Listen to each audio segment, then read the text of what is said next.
Hello everyone. Welcome back to Career Counseling course by Psycho Shiksha, and this is our seventh session, and today we are going to cover the topic of aptitude. Before we move ahead with aptitude, let me tell you that aptitude is a very stereotypical way of understanding a career prediction or doing a career prediction apparently. Apart from this, aptitude is your underlying potential. So basically aptitude tells us that what are your talent, your strengths you are born with. It's not like that you cannot develop aptitude, but yes, if you go with something that is naturally present in you, for example, if somebody naturally attracting numbers or they like to work with numbers, or someone who actually, like to read books, naturally they're inclined towards it. It's their aptitude. And if they opt for a career that matches their aptitude, they are going to have a better success rate than the one who is not naturally coming from it, but developing it later to meet the standards of life. In aptitude, we will be covering two tests, that is, Know Your Aptitude and David's Battery of Differential Ability. These are the two tests that have been covered in this course. Know Your Aptitude test is an aptitude test that is developed by NCERT and CBSE for assessing the aptitude of class 9th and 10th. The test can only and only be applied to the population of 9th and 10th. DBDA is an international tool and hence can be applied from 9th to college people. Everybody above ninth can fall in the category of DBDA. But because DBDA is an international tool, it is little tricky and little difficult. So for ninth and 10th student, I personally suggest to go with Know Your Aptitude only. So this is how Know Your Aptitude looks like. It's a test booklet.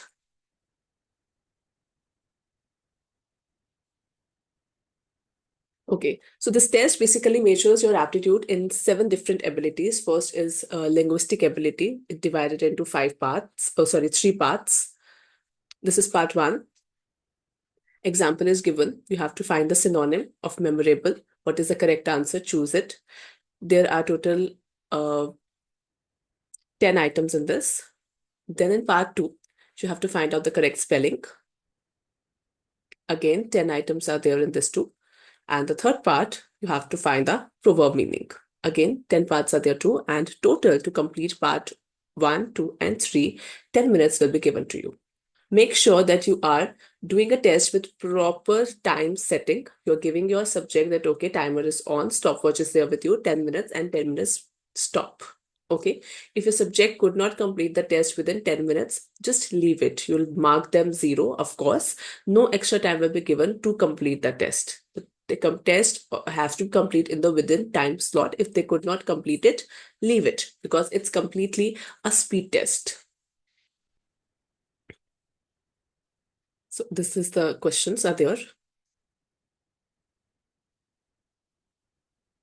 Okay, the next part is your arithmetic reasoning aptitude. Here again, example is given. Practice question is also given. 30 questions are there. 10 minutes time slot will be provided.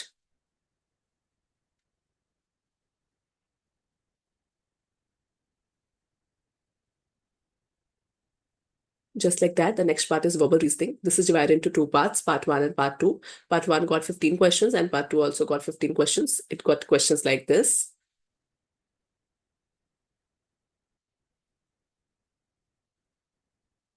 And 10 minutes are given to complete the test. Total 30 questions. So each parameter have 30 items in it, 30 questions, and 10 minutes time slot is given to complete it. Just like that, we have mechanical reasoning. Same, 30 questions are given, examples are given. Now, in aptitude test, although you can always give your subject a choice that whether you want to attempt this part or not, because sometimes child know that, this is not my cup of tea. I am not interested in this type of a area, or this is not what I'm excelling at. So I can never do this. But class 9th and 10th students are somehow encouraged to complete the test because they are too young, or I would say too, immature to come out to a conclusion that this is not what's meant for me. Okay, so let's give it a try. Give them a try, encourage them to complete a test. Same 30 questions are there, 10 minutes will be given to complete.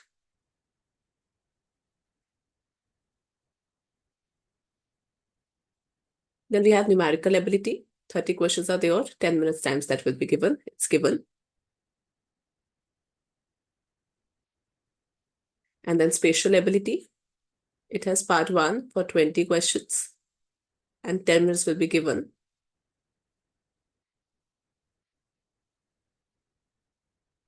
Then part 2, remaining 10 items.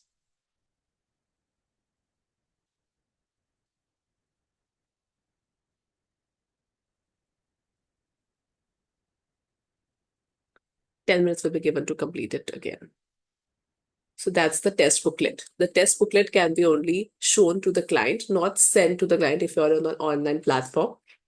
This is the answer sheet where your subject was going to mark the correct answer. Whatever the correct answer is among the options, just encircle it. You have to take printouts of this only. Okay, many printouts of this, and test booklet only one printout is good enough. Then this is the manual. Manual is quite elaborative, but we are only focusing on the scoring key. So this is the scoring key from where you're going to measure that, okay, this is the correct answer, this is the correct answer. Give them 1 mark for every correct answer. And then generate the score for all the parameters that have been established here. Once the score have been there, you have to convert your raw score into STEN scores with the help of these tables. So let's assume that your subject is a class 9th girl. Okay. And she got a score of 9 in linguistic ability, which means she has a raw STEN score of 3. Interpretation will only be on the basis of STEN scores. Then in arithmetical reasoning, let's assume that your subject has a score of 11. That means the STEN score is 5. Verbal reasoning, the subject has a score of 18. 18, okay, which means the subject has a STEN score of 6. Similarly, mechanical reasoning, your subject has a raw score of, let's say, 17, which means that the STEN score is 8. Numerical ability, the raw score is 21 and the STEN score is 9. In spatial ability, the raw score is 8 and the STEN score is 4. And PA, let's assume that your subject has a raw score of 47 and the STEN score is 7. Okay, although perceptual ability is, it's not in any consideration. It's just for that how quick your subject is moving up with the dexterity. The hand movement dexterity is measured. That's for perceptual ability test is done. It's not for any specific reasons. The others are definitely coming up with some or the other explanation. Okay, so once you have converted your STEN scores, raw scores into STEN scores, you are going to do the interpretation. For the boys, it's a separate standard 9th and 10th. Good elaborative tables are given. With the help of this, you can do the scoring. Give yourself 1 mark for each correct answer.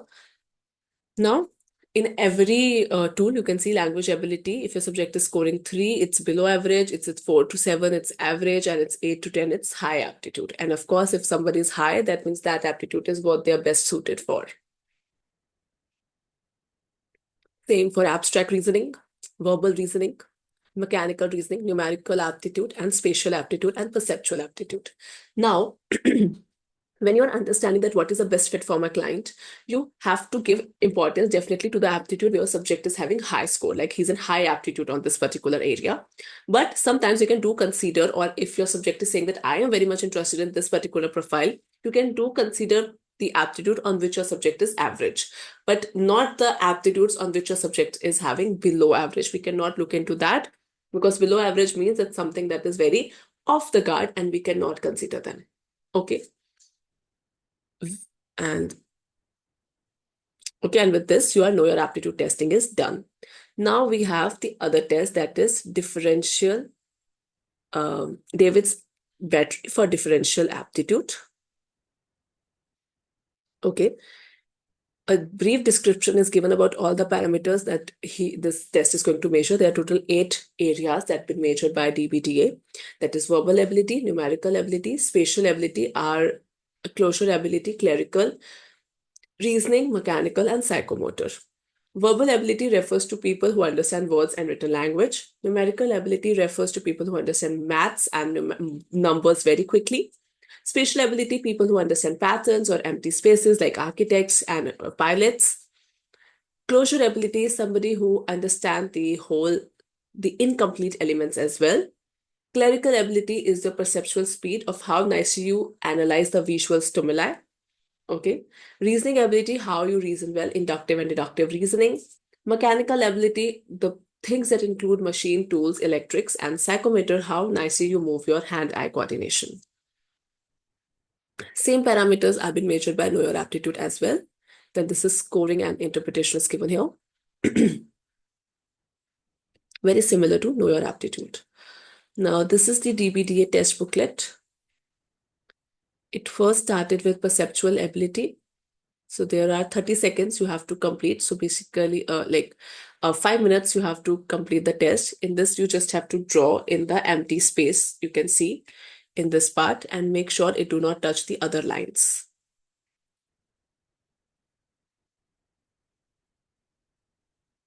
Then RA, it's like a reasoning ability. These are the questions given, and again, 5 minutes are given to complete the test. Then verbal ability, examples are given, practice part is given, it's 2 part. So for one part, you will be getting 4 minutes, and for other part, you'll be getting 3 minutes, 30 seconds. Do make sure that you read the instruction thoroughly before giving the test to the subject.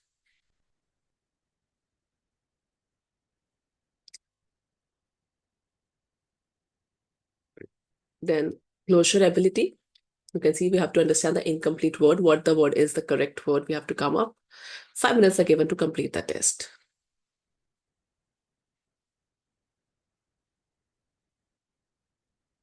Clerical ability. Again, you'll be given 5 minutes to complete the test.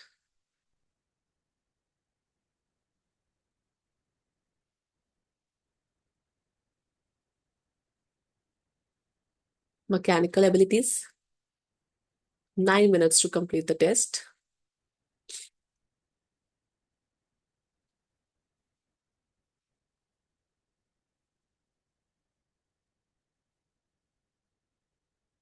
The numerical abilities. 5 minutes, 30 seconds to complete the test. And spatial ability.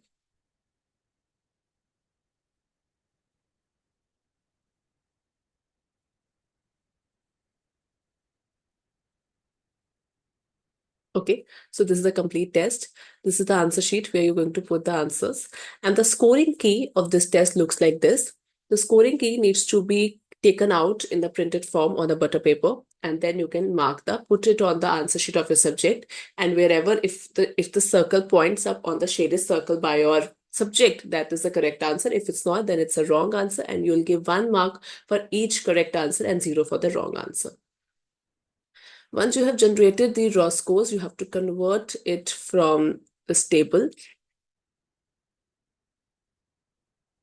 Okay, it's for 12th, okay, college going male, female. Similarly, that you have done for class, you have done in Know Your Aptitude.